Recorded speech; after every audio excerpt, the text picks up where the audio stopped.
Hey, good morning, everybody. Welcome back to Mondays with Moss. Wish you a happy new year. So, just to kind of reconnect for a moment, I thought I would be able to do a program with Judy to pick up on 10 habits of successful partners in relationship, whether that's marital, romantic, partners in business, parents, children. But we couldn't do it over the weekend. We got caught up in a number of things we had to do. As some of you know, we moved our offices from Ardmore to Rosemont, and we've been busy really bringing stuff in, setting it up, and I'm very happy with our new arrangement. Hopefully some of you will come and visit me there. So this is a program called 10 Habits of Successful Couples. We did one before this called Tangles and Knots, like what people do to really screw up their relationships, like interrupt each other, mind read. Oh, I know what you're talking about. And then they start to talk. Judging, advising, being right. These are all tangles and knots that really destroy trust. So what we've discovered, and I'm picking up on the work of Dr. Brett Atkinson here, who's done quite a bit of marital research, looking at other researchers in the field. And he's found that couples who succeed do two general things differently than other couples. And it has to do with how they handle upsets and misunderstandings.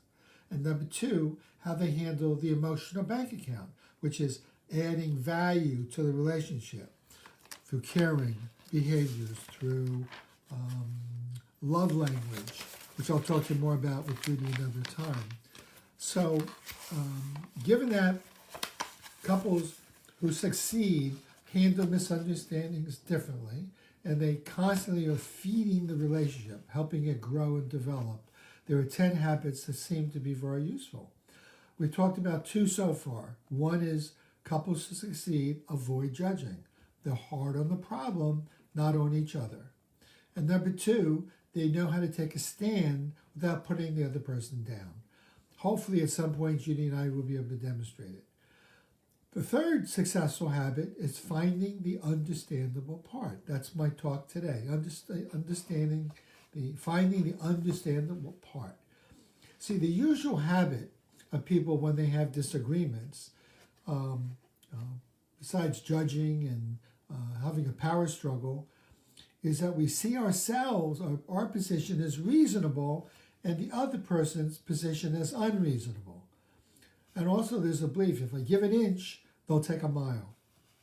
The successful couples and relationships, they reach out first, and they come from a different belief, which is if you want understanding, then first give understanding. Give it first, expect it, and get it second. If you go for it first, it can come across as demanding and controlling and a power struggle. If you say, well, tell me about your point of view. I want to understand it. It sets up a condition called goodwill and reciprocity. Well, often with successful couples, they don't get into worrying about the other person taking that mile if you give an inch, because they know at some point they could take a stand and stand up for themselves. So the things we want to do in succession, acknowledge first, and then stand up for yourself second. You don't have to agree that the other person is right. It has nothing to do with right, wrong. It just has to do with values, beliefs, points of view. And there's no right or wrong in that world. There's just, can I understand it and appreciate it from your point of view, and can you understand it from my point of view? Now there is a particular dialogue called the couples dialogue, which is really, really helpful. And when Judy comes back, at some point, we'll demonstrate the couples dialogue.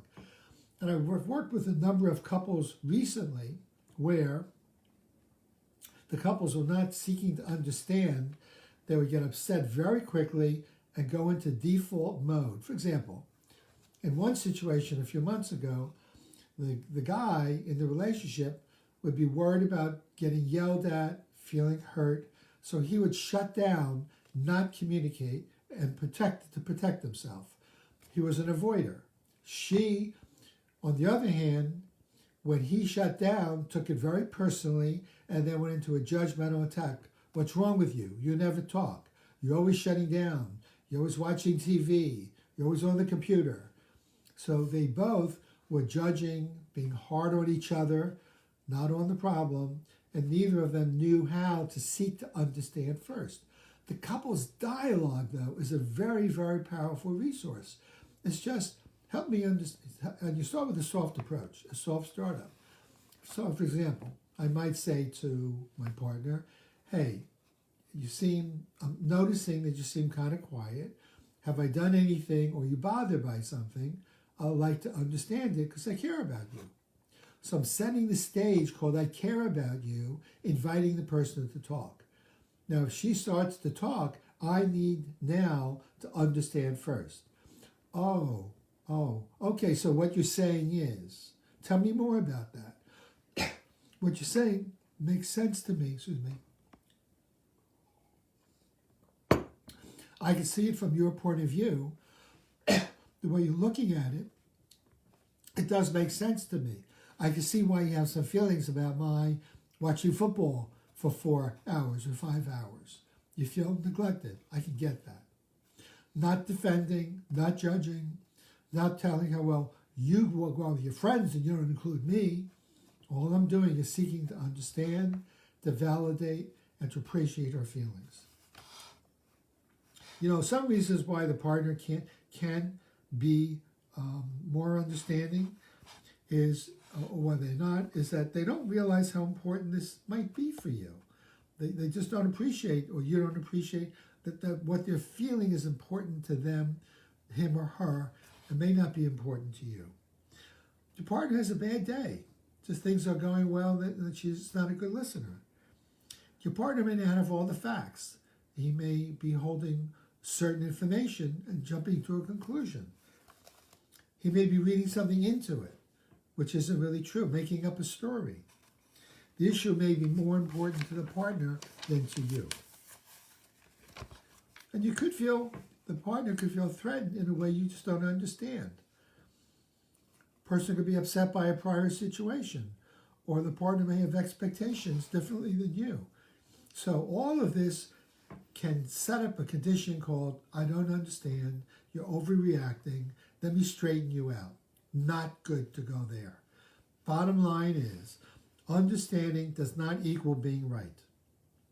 Things work out best when you give your partner the benefit of the doubt and you seek to understand first his or her opinions and feelings, and then ask your partner to give you equal considerations.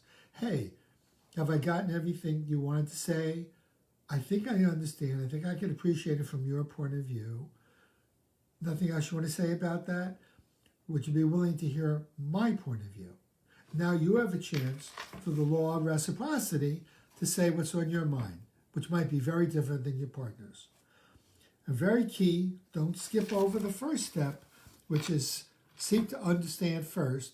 If you go for trying to get the person to understand you first, you're about a 90% chance of having a collision conversation.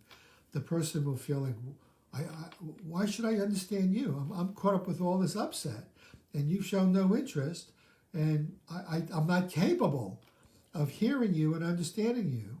So you really have to, I think, it's just common sense. But we're not taught this because we're so busy trying to convince the other person as to what we're thinking and feeling. But then you feel the person could feel like you're feeding them water from a fire hose. You're drowning them out. Turn off the fire hose. Say, help me understand what you're going through, what you're thinking and feeling, what you want, where you might be hurt. And slow down.